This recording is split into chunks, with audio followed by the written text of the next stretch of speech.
Good morning dear students. MTCB के इस lecture में आज हम चर्चा करने वाले हैं internal inspection guidelines for high voltage circuit breaker के बारे में कि भाई इंटरनल इंस्पेक्शन गाइडलाइन क्या क्या है। हम यहाँ पे चर्चा कर रहे हैं इंटरनल इंस्पेक्शन के बारे में, ठीक है, high voltage circuit breaker.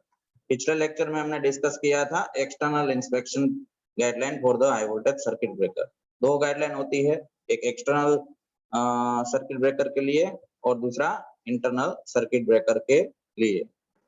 Okay, तो चलो शुरू करते हैं internal inspection guideline for high voltage circuit breakers. देखिए टिपिकल इंटरनल ब्रेकर प्रॉब्लम क्या होते हैं उसके बारे में पहले हम पढ़ेंगे, उसके बारे में उसकी गाइडलाइन जो है ब्रेकर की, हाई वोल्टेज सर्किट ब्रेकर की, उसके बारे में हम पढ़ेंगे। ओके, तो टिपिकल इंटरनल ब्रेकर प्रॉब्लम क्या है। सबसे पहला प्रॉब्लम है कि टेंडेंसी फॉर कीज बोल्ट्स, जो वहां पे फाइबर लगा होता है वो कॉटन पिंस होती है वो लूज होने लगती है। क्या होता है, वो लूज कनेक्शन हो जाता है उसका, वो एक प्रॉब्लम होता है इंटरनली। ठीक है, जितनी कीज है बॉल्स है वो सब लूज हो जाते हैं। दूसरा है कि जो उसके वुड ऑपरेटिंग रोड्स होते हैं, उसके सपोर्ट्स होते हैं, ठीक है, वो क्लैंप्स और माउंटिंग जो होते हैं वो लूज हो जाते हैं। ठीक है, क्योंकि जो क्लैंप और माउंटिंग लगा होता है वो एक्चुअली वुड ऑपरेटिंग रोड और सपोर्ट की मदद से लगा होता है, तो वहां क्या वो दोनों का भी लूज कनेक्शन हो जाता है। तीसरा प्रॉब्लम क्या है कि कार्बन और स्लज जो होते हैं वो इकट्ठा हो जाता है बुशिंग के ऊपर। बुशिंग का इंटरप्टर होता है वहां पे, तो वहां पे कार्बन और स्लज इकट्ठा हो जाते हैं।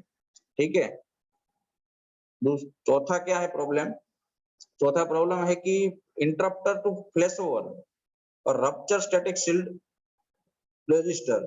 मतलब जो वहां पे इंटरप्टर होता है वहां पे फ्लैश ओवर कभी कभी हो जाता है, वहां पे ब्रेकआउट हो जाता है, मतलब रप्चर हो जाता है। ठीक है, ये प्रॉब्लम रह के रहते हैं। इंटरप्टर पार्ट्स जो होते हैं और बैरियर हो जाते हैं वो बर्न हो जाते हैं यानी जल जाते हैं। उसके अलावा जो बूसिंग गास्केट होते हैं वो मॉइस्चर लीक करते हैं। बूसिंग गास्केट से हमारा जो मॉइस्चर होता है वो ब्रेकर के इंसुलेटिंग मटेरियल पे लीकेज हो जाता है। ये सारे एक्चुअली टिपिकल ब्रेकर प्रॉब्लम होते हैं। तो अब हम बात करेंगे इसके इंस्पेक्शन के बारे में। ठीक है, तो इसके इंस्पेक्शन जो होते हैं वो डिसाइड किया जाता है कि कितनी ड्यूटी उस पर ब्रेकर पर इम्पोज्ड है, हाई वोल्टेज सर्किट ब्रेकर पर कितनी ड्यूटी इम्पोज की गई है।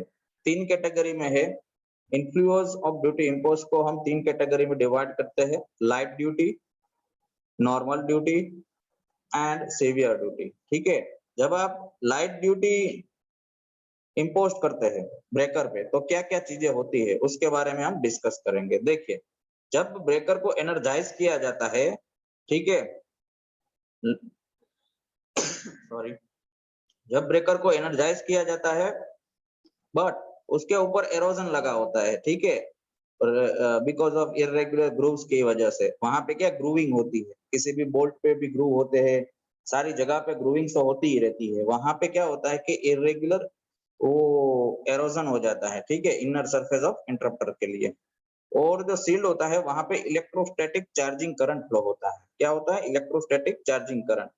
ठीक है, इसके कारण क्या होता है कि जो कार्बन जो स्लज होता है, ठीक है, वो इंटरप्शन ऑपरेशन के दौरान प्रोड्यूस हो जाता है। ठीक है, ये लाइट, जब आप ड्यूटी लाइट करते हो तो ऐसा प्रॉब्लम हो सकता है। लेकिन नॉर्मल ड्यूटी में क्या होगा, देखिए मैं आपको दिखाता हूं। नॉर्मल ड्यूटी में जब आप हाई वोल्टेज सर्किट ब्रेकर का यूज करेंगे तो क्या चीजें होती है। ठीक है, अब देखिए हम सीवियरिटी डिसाइड कर पाते हैं कौन सी ड्यूटी में आपका ब्रेकर काम कर रहा है। जैसे कि लोड स्विचिंग है, लाइन ड्रॉपिंग है, फॉल्ट इंटरप्शन होते हैं, ठीक है, वो सारे, ये सारी चीजें होती है, उससे हम पता लगा सकता है कि जो हमारा ब्रेकर है उस पर कितना लोड पड़ेगा। ठीक है, सीवियर होगा या नॉर्मल होगा वो सब हम पता लगा सकते हैं क्योंकि लोड स्विचिंग होता है ज्यादातर। उसके अलावा लाइन ड्रॉपिंग होती है, एक लाइन से दूसरी लाइन, दूसरी लाइन से तीसरी लाइन।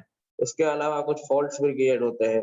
ये सारी चीजों की वजह से क्या होता है कि जो ब्रेकेट जो इन्वॉल्व होता है उसके ऊपर लोड आता है। ठीक है, उसके आधार पे हम सीवियरिटी डिसाइड कर पाते हैं कि कौन सी चीज हुई है। ठीक है, अब दूसरा पॉइंट क्या है, नॉर्मल ड्यूटी में जो सर्किट ब्रेकर होते हैं, ठीक है, उसमें ऑयल ब्लास्ट जनरेटेड, जो मतलब पावर आर्क, जो सर्किट ब्रेकर बेसिकली होते हैं हाई वोल्टेज सर्किट ब्रेकर, उसमें क्या होता है कि ऑयल ब्लास्ट होता है। किसकी वजह से, जब हमारा पावर आर्किंग होता है या कोई लाइट फेलर हो गया, ठीक है, लाइट फॉल्ट हो गया, उसके अलावा लाइन चार्जिंग करंट जो होगा, वो चीजें हमारी ऑयल ब्लास्ट क्रिएट कर सकती है ब्रेकर के ऊपर, ठीक है। तो उससे ब्रेकर का क्या होता है, वो डिटोरिएशन हो जाता है क्वालिटी का, और हाई फॉल्ट जब होता है तब ब्रेकर जो होता है लो ऑयल प्रेशर क्रिएट करता है, इसकी वजह से ये प्रॉब्लम होता है। दूसरे कई डिजाइन में क्या होता है कि इंटरप्शन का प्रिंसिपल क्या होता है, distress at light interruption duty, उसको मिनिमाइज कर सकते हैं। मतलब जो भी ब्रेकिंग ऑपरेशन होता है एक साथ ब्रेकिंग हो, उसको हम सेक्शन वाइज ब्रेकिंग में कन्वर्ट कर सकते हैं। इससे हम क्या होता है कि ब्रेकर को अच्छी तरीके से संभाल सकते हैं, उसको स्ट्रेस नहीं होने देते उस पर, उसको मल्टीपल ब्रेकिंग में टाइम इंटरवल में कन्वर्ट किया जाता है, ठीक है। इसके कारण क्या होता है कि वो मल्टीपल टाइम्स ब्रेकआउट देते हैं, धीरे धीरे धीरे धीरे, ठीक है, तो उसके कारण उसको बचाया जा सकता है। तो कुछ डिजाइन ऐसी है, इसमें मैकेनिकली ड्रिवन पिस्टन होता है, ठीक है, या फिर आर्क ड्रिवन ऑयल ब्लास्ट होता है, तो परफॉर्मेंस मोर यूनिफॉर्म रहना चाहिए, ठीक है। और ज्यादा यूनिफॉर्म परफॉर्मेंस होगा, उससे हम आर्क इंटरप्शन जो होगा ऑयल के ब्लास्ट के ऊपर, तो उसको हम मिनिमाइज कर पाएंगे, ठीक है। तो ये सारी चीजें जब आप नॉर्मल ऑपरेशन में ब्रेकर का यूज करते हैं, हाई वोल्टेज सर्किट ब्रेकर का, तो ये इम्प्लाई कर सकते हैं। उसके अलावा है इन्फ्लुएंस ऑफ सीवियर ड्यूटी। अब देखिए सीवियर ड्यूटी का मतलब क्या है, सीवियर और देखिए सीवियर ड्यूटी यानी हैवी ड्यूटी, ठीक है। एक्चुअली क्या होता है, सबसे पहला पॉइंट ये है कि जब कॉन्टेक्ट पे एरोजन मतलब जंग लग गया है, ठीक है, उस तो तो ब्रेकर के जो कॉन्टेक्टर होते हैं वो ब्रेक हो सकते हैं अगर मैकेनिकल प्रेशर बढ़ गया तो, ड्यूरिंग लार्ज फॉल्ट इंटरप्शन, मतलब बहुत बड़ा फॉल्ट क्रिएट हुआ, उस फॉल्ट की वजह से ज्यादा प्रेशर मैकेनिकल प्रेशर कॉन्ट्रैक्टर पे आया, और कॉन्ट्रैक्टर जो होते हैं उस पे ऊपर जंग लग चुका है, तो वो ब्रेक हो सकते हैं आसानी से, ठीक है। तो सीवियर ड्यूटी में एक पॉइंट है। दूसरा क्या है कि हम स्ट्रेस को, मैकेनिकल स्ट्रेस जो ब्रेकर पे आता है उसको कैसे आइडेंटिफाई कर सकते हैं, कैसे मेजर कर सकते हैं, कैसे देख सकते हैं, ठीक है। तो उसमें हम ऑटोमेटिक ऑसिलोग्राफ रिकॉर्ड, जो ऑटोमेटिकली रिकॉर्ड होते रहते हैं ब्रेकर ऑपरेशन के दौरान, कि भाई ऑसिलोग्राफ्स बनते रहते हैं कि भाई कितनी स्पीड से ब्रेकर ऑपरेट हुआ है, ठीक है, वो चीजें। तो ऑसिलोग्राफ रिकॉर्ड जो ऑटोमेटिकली रिकॉर्ड होता है, उससे हम स्ट्रेस कितना मिल रहा है वो आइडेंटिफाई कर सकते हैं, ओके। और जो डिटोरिएशन होता है ब्रेकर का, वो हम अज्यूम कर सकते हैं, ठीक है।